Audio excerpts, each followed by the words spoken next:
Él es director ejecutivo de calificaciones soberanas para América Latina de Standard & Poor's. Esto fue lo que hablamos.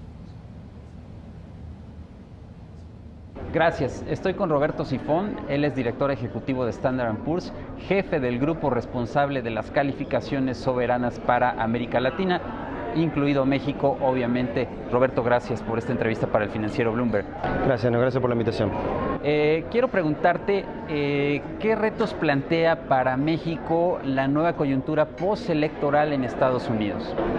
Bueno, el principal reto, por supuesto, es cómo sobrellevar la incertidumbre que esto trae en los mercados financieros. Es el reto más inmediato, ¿no? Cómo dar una señal de que de lo que, digamos, ya sabíamos que hay muchas herramientas para hacer frente a esta nueva situación, sea un mensaje claro que los inversores se entiendan.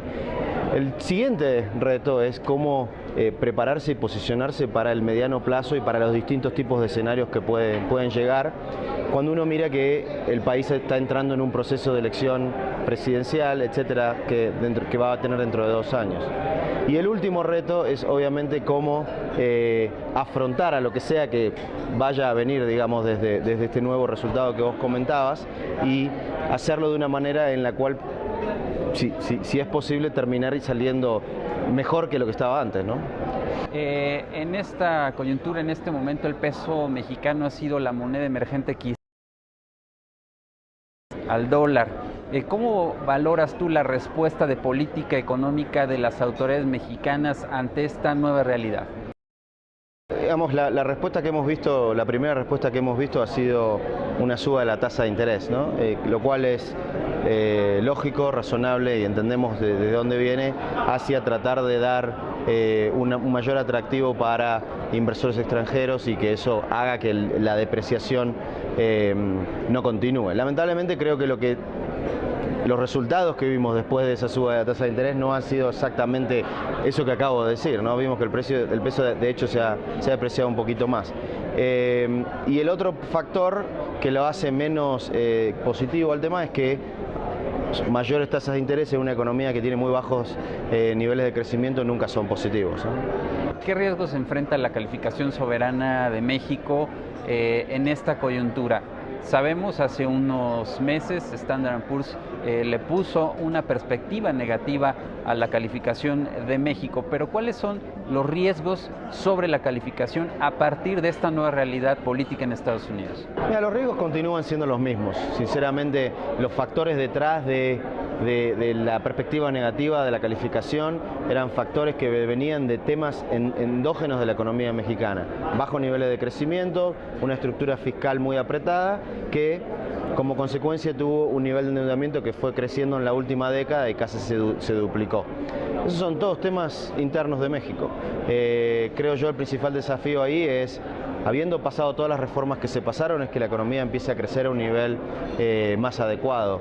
1,5%, 2% definitivamente no es suficiente para una economía como esta. En tanto y en cuanto nosotros veamos que esta tendencia continúa y no mejora, probablemente eso es lo que está detrás de nuestra perspectiva negativa. Si vemos que hay un cambio de eso, es decir, que la economía se revitaliza, empieza a crecer y estos factores de deuda PIB cambian su tendencia y empiezan a bajar, eso puede hacer que la perspectiva vuelva estable.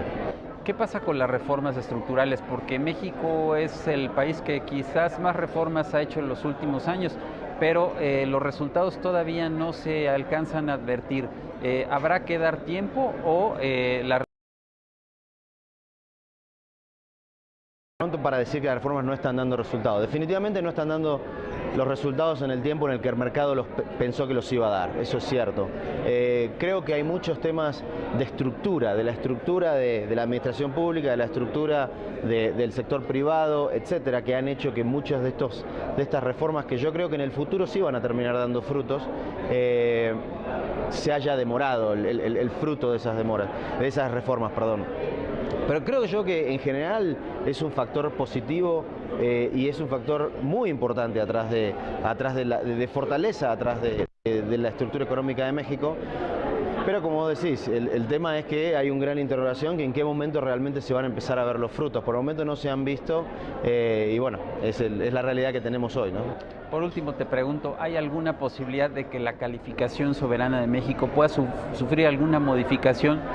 Después de la elección en Estados Unidos, México enfrenta una situación muy incierta porque no se sabe qué va a pasar con el comercio con Estados Unidos. En fin, ¿hay alguna posibilidad de que sea revisada la calificación o quizás la perspectiva?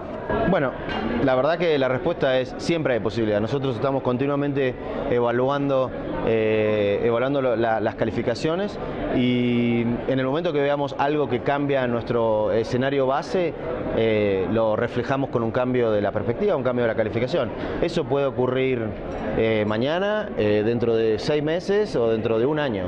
Digamos, no hay un periodo de tiempo. Nosotros, como te decía antes, actuamos en el momento que vemos un cambio o algo que hace que nuestro escenario base esté cambiando, ¿no? Bien, Roberto Sifón, gracias. Gracias a vos también. Gracias.